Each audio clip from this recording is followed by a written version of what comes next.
If you have a boat that's broken, the teacher will help you fix it. That's cool, right? Now see, these are boats that are meant to go crashing into each other. They won't stand that kind of pressure. They're more for having fun without crashing into each other. Alright? Now, I want to thank you all for coming today and spending time with me here at the Maritime Museum. And I'm hoping that you learned something today about why boats float. You have some really good ideas. You also learned about the power of the wind, didn't you? And how it can make your boat move. And you also learned about the different parts of the ship. I hope that you have a little bit of fun with these. Did you? Yeah. Oh, good. All right. And what we're going to do is we're going to have you line up.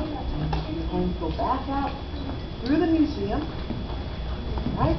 Back to school. You can take your ship. Now wait a minute. Wait. Guys, find your driver.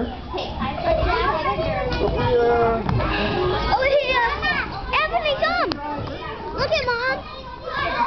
Take a picture of